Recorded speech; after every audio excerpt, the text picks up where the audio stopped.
بسم اللہ الرحمن الرحیم لک الحمد یا اللہ والصلاة والسلام علیک یا سیدی یا رسول اللہ ان الحمد والنعمت لک یا اللہ والصلاة والسلام علیک یا سیدی یا نبی اللہ۔ معزز طلبہ و طالبات، حاضرین و ناظرین و سامعین و سامعات، السلام علیکم ورحمۃ اللہ وبرکاتہ۔ آج سے ہم قرآن مجید فرقان حمید کا ترجمہ سمجھنے کی ایک کلاس کا آغاز کر رہے ہیں۔ مدرسہ احسان مدینہ کے زیر انتظام یہ کورس ان احباب کے لیے ڈیزائن کیا گیا ہے جو قرآن مجید فرقان حمید پڑھنا چاہتے ہیں اور اس کا ترجمہ جاننا چاہتے ہیں اور سیکھنا چاہتے ہیں۔ ہمارا یہ کورس ایسے احباب کے لیے ڈیزائن کیا گیا ہے کہ جن کو اردو پڑھنا آتی ہے، اردو لکھنا آتی ہے اور اردو بولنا آتی ہے۔ ایک معروف زبان سے جو ہماری اپنی مادری زبان ہے اردو، اس سے ہم نے ایک غیر معروف زبان یعنی عربی کو سیکھنا ہے۔ یہ بات آپ نے ذہن میں رکھنی ہے کہ اس کے لیے نہ تو ہم گرامر پڑھیں گے، نہ ہی عربی زبان کے قواعد و ضوابط میں الجھیں گے، اور نہ ہی علم الصرف اور علم النحو کی گتھیوں کو ہم سلجھائیں گے۔ ہم نے فقط اپنے ذہن میں ایک چیز رکھنی ہے کہ جسے اردو لکھنا، پڑھنا اور بولنا آتا ہے وہ قرآن مجید سمجھ سکتا ہے۔ یہ بات تو آپ سب کے علم میں ہے کہ اردو ہماری قومی زبان ہے، بلکہ ہماری مادری زبان ہے۔ ہر بندہ اردو میں بات کرتا ہے، بولتا ہے، گفتگو کرتا ہے، لکھنا بھی جانتا ہے اور پڑھنا بھی جانتا ہے۔ اردو کیا ہے؟ یہ ہماری قومی اور مادری زبان ہے، اور بدقسمتی ہماری یہ ہے کہ ہماری اسٹڈی لینگویج انگلش ہے، جبکہ ہماری مذہبی زبان عربی ہے، بلکہ یوں کہہ لیجئے کہ ہماری جان عربی ہے، کیونکہ ہمارے محبوب آقا رحمت للعالمین آقا صلی اللہ تعالی علیہ وسلم کی زبان عربی ہے۔ بلکہ اگر ہم تھوڑا سا بات کو آگے اور بڑھائیں تو قبر کے اندر، حشر کے میدان میں، میزان میں، پل صراط پر، اور پھر جنت میں اہل جنت، ان سب کی سرکاری زبان عربی ہوگی۔ اور سب سے بڑی بات یہ ہے کہ جو اس کائنات کا خالق ہے، اس کائنات کا مالک ہے، اور جس نے یہ ساری کائنات بنائی ہے، تو اس رب پروردگار نے اپنی مخلوق سے گفتگو کرنے کے لیے اور اپنا پیغام پہنچانے کے لیے عربی زبان کا انتخاب فرمایا ہے۔ ہمارا موضوع کیونکہ اردو زبان سے قرآن مجید کا ترجمہ، آسان ترجمہ سیکھنا ہے، کہ ہماری جو اپنی مادری زبان ہے، ہماری قومی زبان ہے، یہ ہمارے لیے قرآن مجید فرقان حمید کا ترجمہ سیکھنے اور سکھانے میں کس قدر معاون اور مددگار ثابت ہو سکتی ہے۔ آئیے تھوڑا سا آگے بڑھنے سے پہلے کہ ہم ترجمہ قرآن پاک کا کیوں سیکھنا چاہتے ہیں اور یہ کس لیے ہمیں سیکھنا چاہیے۔ حضور دانائے سبل، ختم الرسل، مولائے کل، شفیع روز محشر، سرور دو عالم صلی اللہ تعالی علیہ وسلم، آپ کا فرمان عالی شان ہے، خیرکم من تعلم القرآن وعلمہ، تم میں سے بہترین انسان وہ ہے قرآن مجید فرقان حمید سیکھے اور پھر آگے دوسروں کو سکھائے، تم میں سے بہترین انسان وہ ہے۔ ہم جب اپنی اس زمین کی طرف نگاہ ڈالتے ہیں تو ہمیں کبھی مال والا اچھا لگتا ہے، کبھی اولاد والا اچھا لگتا ہے، کبھی حسن و جمال والا اچھا لگتا ہے، کبھی گاڑی بلڈنگ اور بینک بیلنس والا اچھا لگتا ہے، ہمیں کبھی دولت والا کبھی مال والا اچھا لگتا ہے، لیکن میرا رب جب بھی اوپر سے نیچے نگاہ ڈالتا ہے تو اس کو مال والا نہیں بلکہ ہمیشہ قرآن والا اچھا لگتا ہے۔ میرا رب جب بھی اپنے بندوں کی طرف توجہ فرماتا ہے، میرے رب کو ہمیشہ اپنے بندوں میں سے مال والے پسند نہیں ہے، بلکہ میرے رب پروردگار کو اپنے بندوں میں سے قرآن والے پسند ہے، کہ جنہوں نے قرآن سیکھا اور جنہوں نے آگے قرآن سکھایا۔ اب یہ قرآن مجید فرقان حمید لا ریب کتاب ہے۔ اللہ پروردگار عالم نے اس کے بارے میں ارشاد فرمایا وَلَقَدْ يَسَّرْنَا الْقُرْآنَ لِلذِّكْرِ، ہم نے قرآن کو آسان کر دیا ہے، قرآن مجید کو ہم نے آسان کر دیا ہے، کس کے لیے؟ لِلذِّكْرِ، سیکھنے کے لیے، سمجھنے کے لیے، یاد کرنے کے لیے، فہم اور فراست کے لیے، بس تھوڑی سی توجہ کی ضرورت ہے۔ تو اگر آپ قرآن مجید فرقان حمید کو سمجھنا چاہتے ہیں، سیکھنا چاہتے ہیں، تو تھوڑی سی توجہ کی ضرورت ہے۔ یہ آتا کیوں نہیں ہے؟ یہ بے نیاز کا کلام ہے، رب بھی بے نیاز ہے اور یہ کلام بھی بے نیاز کا ہے، اس کو ہماری کوئی ضرورت نہیں ہے۔ بلکہ حدیث پاک میں آتا ہے کہ جب بندہ قرآن مجید فرقان حمید سے ایک قدم پیچھے ہٹاتا ہے، ایک قدم پیچھے ہٹاتا ہے، تو فرمایا قرآن مجید تیزی سے جیسے سرکش جانور رسی چھڑا کے بھاگ جاتا ہے نا، اونٹ رسی چھڑا کے صحرا میں دوڑ پڑتا ہے، تو فرمایا یہ تو بے نیاز کا کلام ہے، تم اس سے ایک قدم پیچھے ہوتے ہو، یہ کہتا ہے چل جا، اگر تیرے دل میں میرا انس نہیں ہے، محبت نہیں ہے، تو مجھے تیری کیا ضرورت ہے، چل جا، مجھے بھی تیری کوئی ضرورت نہیں ہے۔ تو یہ قرآن مجید فرقان حمید کا اعجاز ہے کہ اس کی طرف انس کریں گے، محبت کریں گے تو یہ آپ کے سینے میں خود بخود آ جائے گا، اور اگر آپ اس سے پیچھے ہوں گے تو یہ بے نیاز کا کلام ہے، اس کو آپ کی ضرورت نہیں ہے اور نہ یہ آپ کا محتاج ہے۔ جناب رسول کریم رؤوف الرحیم رحمت للعالمین صلی اللہ تعالی علیہ وسلم نے اہل جنت کا تذکرہ فرمایا، اور اہل جنت کا تذکرہ کرتے ہوئے ارشاد فرمایا کہ ہر بندے کو جنت اس کے اعمال کے حساب سے دی جائے گی، جتنے اس کے اعمال ہوں گے اس کے حساب سے اس کو جنت کا مالک بنایا جائے گا۔ لیکن قرآن مجید فرقان حمید پڑھنے والا، یاد کرنے والا اور قرآن مجید سیکھنے والا اور سکھانے والا، اس کے لیے جنت میں کہیں لکیر نہیں لگائی جائے گی، بلکہ اس کو جنت کے دروازے پہ چھوڑ دیا جائے گا، اور ارشاد فرمائے گا رب اے میرے بندے تو قرآن پڑھتا جا، قرآن پڑھتا جا اور جنت کی سیڑھیوں پر چڑھتا جا، جتنا تو قرآن پڑھتا جائے گا اللہ اتنی بڑی تجھے جنت انعام میں عطا فرما دے گا۔ اب ہم چلتے ہیں اپنے موضوع کی طرف کہ اردو الفاظ سے قرآن مجید کا ترجمہ کیسے آسان ہوگا۔ جس کو اردو پڑھنا جانتا ہے، جو لکھنا جانتا ہے اور جو اردو بولنا جانتا ہے، تو اس کے لیے قرآن مجید کا ترجمہ سمجھنا کیسے آسان ہوگا۔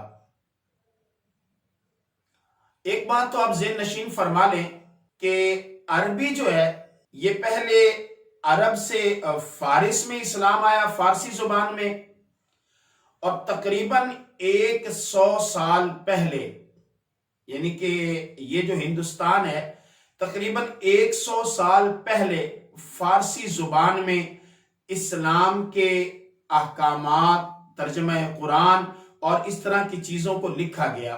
اب فارسی زبان جاننے والے حکمران جب انہوں نے ہندوستان میں آئے تو ہندوستان میں ایک نئی زبان معرض وجود میں آئی جس کو اردو کہا جاتا ہے، لشکری زبان، لشکروں کی زبان۔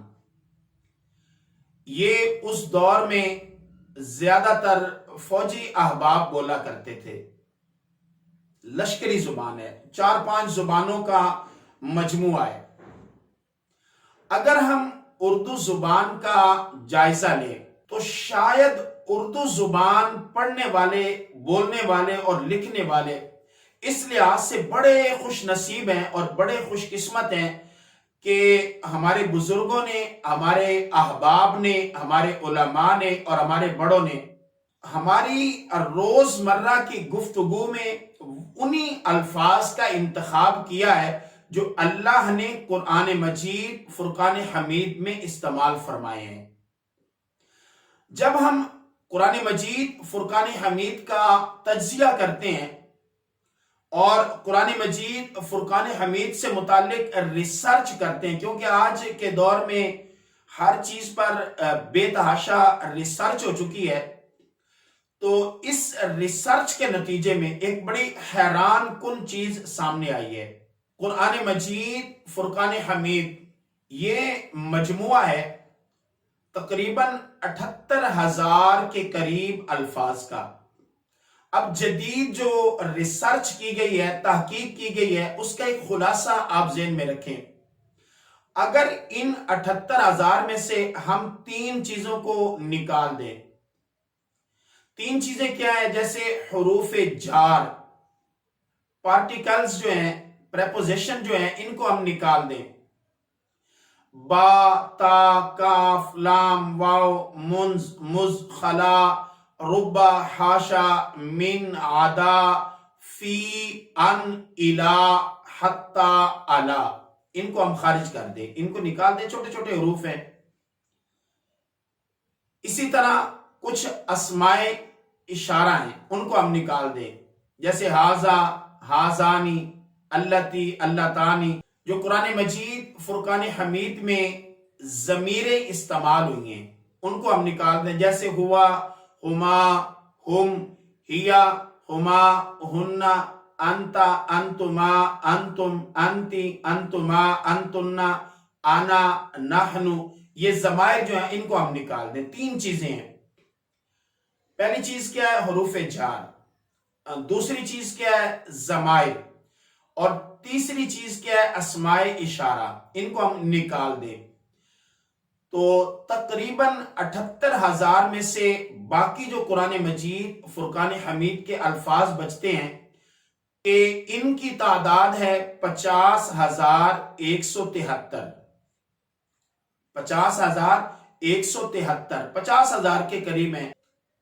یہاں پر ایک چیز آپ نے اور ذہن میں رکھنی ہے، ہر چیز کا مختلف جو حروف ہوتے ہیں، جیسے الف، با، تا، سا، یہ حروف ہیں، حروف سے مل کر الفاظ بنتے ہیں، حروف سے مل کر الفاظ بنتے ہیں، اور الفاظ سے مل کر جملے بنتے ہیں۔ تو یہ جو ہم الفاظ بناتے ہیں تو ہر لفظ کا ایک روٹ ورڈ ہوتا ہے، اس کی بنیاد ہوتی ہے، اس کا ایک قاعدہ ہوتا ہے، اس کی ایک اصل ہوتی ہے، جڑ ہوتی ہے۔ تو یہ جو روٹ ورڈز ہیں، اگر ہم ان کا تجزیہ کریں تو یہ جو 50,173 الفاظ ہیں، ان کو بار بار ریپیٹ کیا گیا، بار بار ان کو دہرایا گیا۔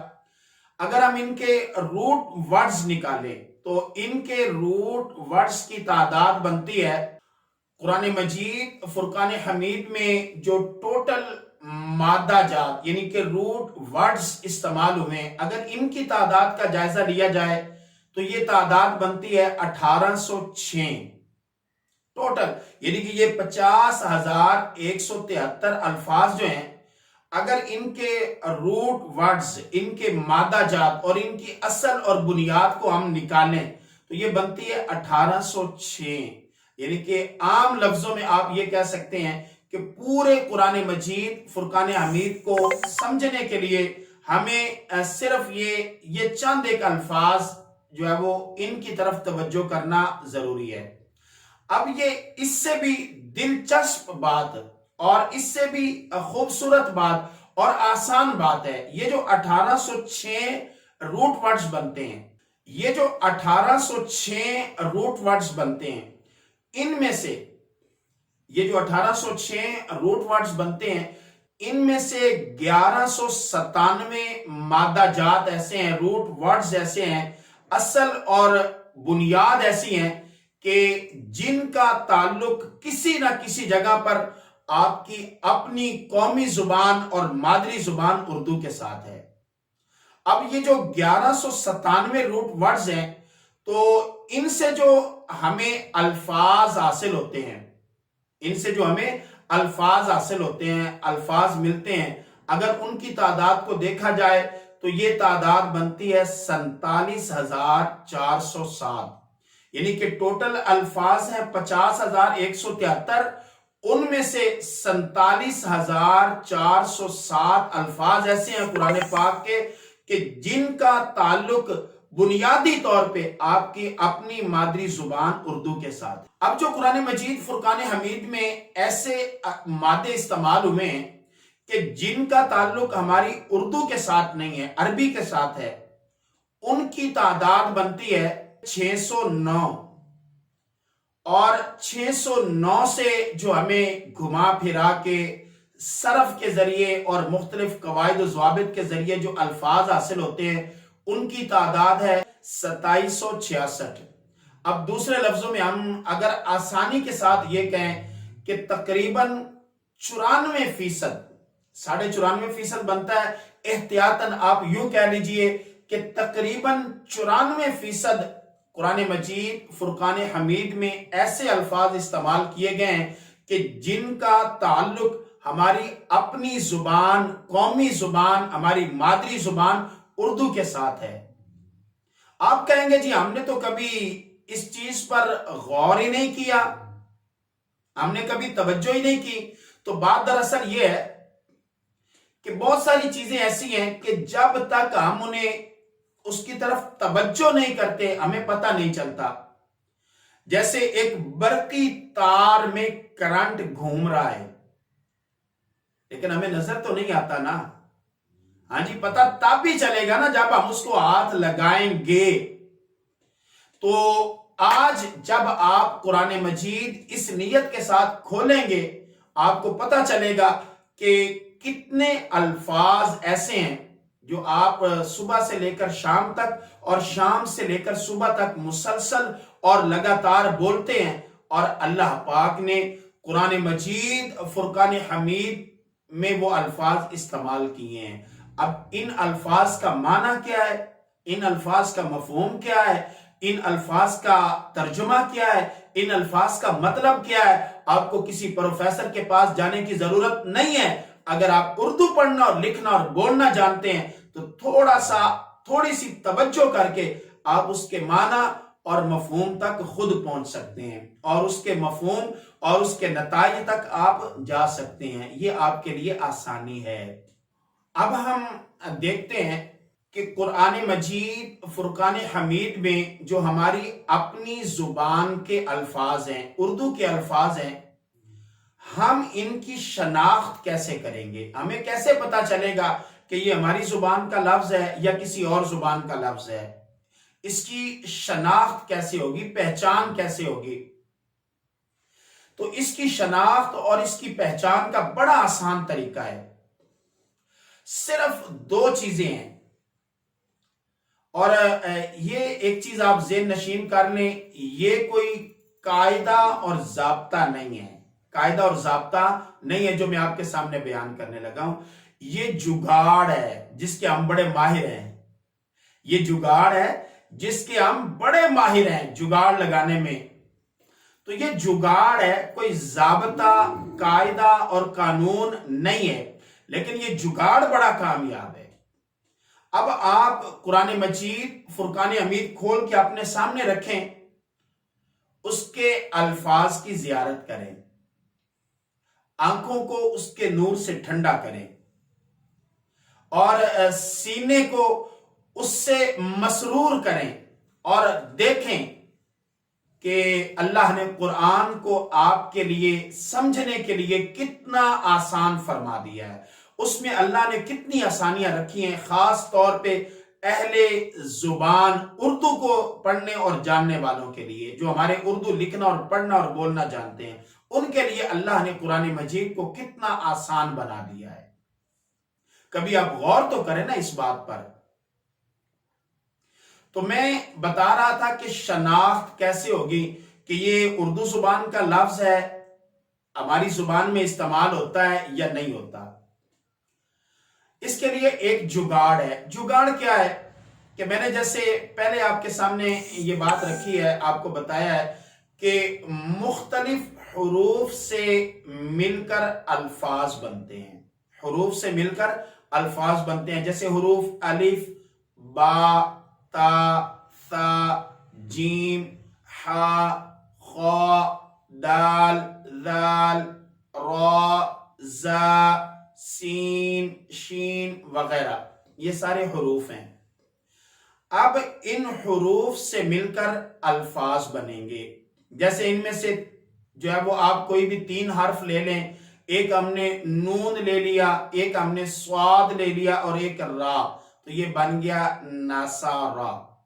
ایک نون، ایک صاد اور ایک را، یہ بن گیا ناسارا. آپ کے ذہن میں ہوگا کہ حروف تو ہم نے لے لیے، اب ان حروف کو ہم نے جوڑنا کیسے ہے. تو یاد رکھیے گا، عربی زبان میں جو حروف کو جوڑنے کے چیز کام آتی ہے نا، اس کو حرکات کہا جاتا ہے. جیسے زبر، زیر، پیش، ساکن، جزم، سکون. تو یہ جو چیز ہے نا، یہ حرکات، یہ حروف کو جوڑنے کے کام آتی ہے. اس سے ہم حروف کو جوڑتے ہیں. ہم نے نون لیا، نون کے اوپر ہم نے حرکت ڈال دی، زبر، فتح. ہم نے صاد لیا، حرکت ڈال دی، فتح. اور ہم نے را لیا تو حرکت ڈال دی اس کے اوپر، فتح، زبر کی. تو ناسارا. ٹھیک ہے جی. حروف سے الفاظ بنتے ہیں اور الفاظ کے مجموعے سے آگے جا کے جملے بنتے ہیں. اب یہ اگر ہم تھوڑی سی علمی انداز میں گفتگو کریں تو حروف سے الفاظ بنانے کا علم ہمیں علم الصرف سے آتا ہے. حروف سے الفاظ بنانے کا علم ہمیں علم الصرف سے آتا ہے. جیسے نصارا، نصارا، نصرو، نصرت، نصرتا، نصرنا، ینصر، ینصرانی، ینصرونا، تنصر، تنصرانی، ینصرنا وغیرہ. تو یہ حروف سے الفاظ بنانے کا علم ہمیں کہاں سے آتا ہے؟ علم الصرف سے. اور الفاظ سے جملے بنانے کا علم ہمیں آتا ہے علم النحو سے. اب یہ جو ہم نے حرکات ہیں، ہم نے اصل میں ہمارا سبجیکٹ یہ ہے کہ ہم نے شناخت کرنی ہے. ہم نے شناخت کرنی ہے کہ اردو میں قرآن مجید فرقان حمید کے کون سے الفاظ ہیں جو استعمال ہوئے اور کون سے ہیں جو استعمال نہیں ہوئے. تو حرکات زبر، زیر اور پیش. اگر ایک زبر کی جگہ پہ 2 زبر ہو، ایک زیر کی جگہ پہ 2 زیر ہو، ایک پیش کی جگہ پہ 2 پیش ہو، تو اس کو تنوین کہا جاتا ہے. اس کو کیا کہا جاتا ہے؟ تنوین. یہی ہمارا موضوع ہے. آپ قرآن مجید کھول کے بیٹھ جائیں، جن الفاظ کے آخر میں تنوین ہو، چاہے 2 زبر ہو، 2 زیر ہو اور 2 پیش ہوں، آپ ان الفاظ کو لے لیں اور ان الفاظ کو لے کر ایک طرف لکھ لیں. اب لکھنے کے بعد آپ نے کرنا کیا ہے کہ اس کے اوپر سے آپ نے تنوین کو ختم کر دینا ہے. آپ نے تنوین کو ختم کر دینا ہے. جیسے لفظ ہے کتابن، کتابن، با کے اوپر 2 پیش، آپ نے تنوین ختم کر دی، پیچھے بچ گیا کتاب. غور کریں، کتاب کا لفظ آپ نے اردو میں پڑھا ہے کہ نہیں پڑھا؟ قلمن، تنوین کو ختم کیا، پیچھے لفظ بچ گیا قلم.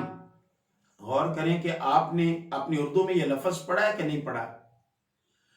مسجدن، تنوین کو ختم کیا، پیچھے لفظ بچ گیا مسجد. کون سا مسلمان ہے جو اس کے معنی اور مفہوم سے بے خبر ہے؟ اسی طرح لفظ ہے ربن، ربن. اب اس کے اوپر سے تنوین کو ختم کریں، پیچھے لفظ بچ گیا رب. کون نہیں جانتا رب کون ہے؟ اس کے معنی اور مفہوم سے کون بے خبر ہے؟ صرف تھوڑی سی آپ کو توجہ کی ضرورت ہے. اس پوائنٹ سے، اس زاویہ سے کبھی آپ نے سوچا ہی نہیں ہے. کبھی غور کریں کہ صرف آپ نے تنوین ختم کی ہے تو ربن، دو پیش ختم ہو گئے، اب پیچھے لفظ بچ گیا رب. اسی طرح لفظ ہے وَلَهُمْ عَذَابٌ أَلِيمٌ، علیمٌ، عذابن. اب یہ جو لفظ ہے نا عذابن، تنوین کو ختم کریں تو پیچھے بچ گیا لفظ عذاب. عذاب کا ترجمہ کون نہیں جانتا؟ کس کو نہیں پتا کہ عذاب کس کو کہتے ہیں؟ جو اردو لکھنا، پڑھنا اور بولنا جانتا ہے اس کے سامنے یہ کوئی نیا لفظ نہیں ہے، وہ اس کو جانتا ہے. تو بے شمار الفاظ ایسے ہیں. عظیم، تنوین کو ختم کیا تو پیچھے جو ہے وہ عظیم بچ گیا. ہر بندے کو پتا ہے عظیم کا معنی کیا ہے. خبیر، خیرن، تنوین کو ختم کیا تو خیر بچ گیا. ہر بندے کو پتا ہے کہ خیر کسے کہتے ہیں، بھلائی کا نام ہے. تو غرضے کے بے شمار ایسے الفاظ ہیں، ایک نہیں، دو نہیں، چار نہیں، 10 نہیں. پورا قرآن مجید بھرا پڑا ہے ایسے الفاظ سے کہ جن میں سے صرف آپ تنوین ختم کریں گے تو پیچھے جو لفظ باقی بچے گا وہ آپ کی اپنی قومی زبان، اپنی مادری زبان اردو میں عام طور پہ استعمال ہونے والا ہوتا ہے، اور اس سے آپ کے لیے قرآن پاک کا ترجمہ کرنا انتہائی آسان ہو جاتا ہے. اب ایک اور ریسرچ ذہن میں رکھ لیں کہ تقریباً پورے قرآن مجید میں 14,000 کے قریب ایسے اسماء ہیں کہ جن کے آخر میں 2 زبر، 2 زیر اور 2 پیش موجود ہیں. پورے قرآن مجید میں 14,000 کے قریب ایسے اسماء ہیں کہ جن کے آخر میں 2 زبر، 2 زیر اور 2 پیش موجود ہیں. آپ ان کو سامنے رکھیں، تنوین کو ختم کریں، آپ کی اپنی قومی زبان، مادری زبان اردو میں اس لفظ کا استعمال آپ کے سامنے آ جائے گا. اب تقریباً عربی زبان میں، یہ تو ہم قرآن مجید کی بات کر رہے ہیں نا کہ تقریباً 14,000 الفاظ ایسے ہیں کہ جن کی آخر میں تنوین ہے. اگر پوری عربی زبان کا جائزہ لیا جائے تو تقریباً 85% ایسے الفاظ ہیں کہ جن کے آخر میں، یہ ہمارا ایک جگاڑ ہے. اب ہم دوسرے جگاڑ کی طرف چلتے ہیں. قرآن مجید فرقان حمید میں بے شمار الفاظ ایسے ہیں کہ جن کے شروع میں الف لام ہوتا ہے، جیسے الحمد، العالمین، الرحمن، الرحیم، الدین. غرضے کے پورا قرآن مجید بھرا پڑا ہے ایسے الفاظ سے کہ جن کے شروع میں الف اور لام موجود ہیں.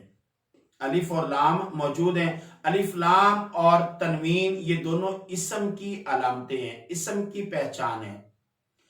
ایک بات آپ نے اور ذہن میں رکھنی ہے کہ الف لام اور تنوین یہ دونوں اسم کی علامتیں کبھی ایک لفظ میں جمع نہیں ہوگے. یا شروع میں الف لام ہوگا یا آخر میں تنوین ہوگی. کبھی ایک ساتھ دونوں جمع نہیں ہوگے، اکٹھے نہیں ہوگے. اب شروع میں یہ جو الف لام ہے یہ کسی عام کو خاص کرنے کے لیے ہوتا ہے.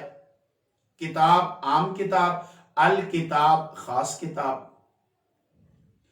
تو اگر ہم شروع سے یہ جو الف اور لام ہے اس کو حذف کر دیں، اس کو ریموو کر دیں، اس کو ختم کر دیں، تو اس کے بعد جو لفظ باقی بچتا ہے وہ آپ کی اپنی زبان اردو میں تقریباً 100% وہ استعمال ہوتا ہے، عام طور پہ وہ استعمال ہوتا ہے. جیسے الحمدللہ رب العالمین، لفظ ہے الحمد. آپ نے شروع سے الف لام کو ختم کیا، ریموو کیا، حذف کیا، پیچھے لفظ بچ گیا حمد، لفظ بچ گیا حمد۔ اب پرائمری کی پہلی کلاس سے لے کر اور میٹرک تک شاید کوئی ایسی کتاب ہو کہ جس کے پہلے صفحے پر آپ نے یہ لفظ نہ پڑھا ہو، حمد، یہ لفظ آپ نے نہ، یہ اور بات ہے کہ آپ کو اس کا معنی نہیں آتا تو یہ اور بات ہے، لیکن اردو پڑھنے والا یہ نہیں کہہ سکتا کہ یہ لفظ میرے لیے نیا ہے۔ الحمد، حمد، آپ پہلی جماعت سے لے کر میٹرک تک اور اس سے ابو ہر کتاب کے شروع میں پہلے صفحے پر یہی پڑھتے رہے ہیں۔ اب یہ بتائیں کون سا مشکل ہے؟ الحمد، الف لام کو حذف کیا تو حمد بچ گیا، آپ کی اپنی زبان کا لفظ ہے۔ اسی طرح العالمین، الف لام کو ختم کیا، عالمین بچ گیا، آپ کی اپنی زبان میں استعمال ہوتا ہے۔ ذالک الکتاب، ذالک الکتاب، الکتاب، الف لام کو ختم کیا، کتاب بچ گیا۔ ہدی للمتقین، المتقین، الف لام کو ختم کیا تو متقین بچ گیا۔ بالغیب، الف لام کو ختم کیا تو غیب بچ گیا، ہر اردو پڑھنے والا جانتا ہے غیب کسے کہتے ہیں۔ وبالآخرۃ، وبالآخرۃ، ہاں جی، الف لام کو ختم کیا تو آخرت بچ گیا، ہر بندے کو پتا ہے کہ آخرت کسے کہتے ہیں۔ تو غرضے کہ یہ دو جگاڑ ہمارے سامنے آ گئے۔ پہلا جگاڑ کیا ہے؟ تنوین، کسی بھی لفظ کے آخر سے جو قرآن مجید فرقان حمید میں استعمال کیا گیا، ہم اس کے آخر سے تنوین کو ختم کر دیں تو اس سے باقی بچ جانے والا لفظ عام طور پہ ہماری اپنی زبان اردو میں کہیں نہ کہیں ہم نے اس کو استعمال کیا ہوتا ہے۔ دوسرا جگاڑ کیا ہے کہ شروع سے الف اور لام کو ختم کر دیں تو باقی جو لفظ بچ جاتا ہے وہ ہماری اپنی قومی زبان، مادری زبان اردو میں استعمال ہونے والا عام طور پہ لفظ ہوتا ہے، جیسے الحمد، الکتاب، الآخرہ، الغیب وغیرہ۔ کثیر تعداد میں ایسی مثالیں موجود ہیں، قرآن پاک بھرا پڑا ہے۔ تو یہ دو چیزیں آپ نے ذہن میں رکھنی ہیں۔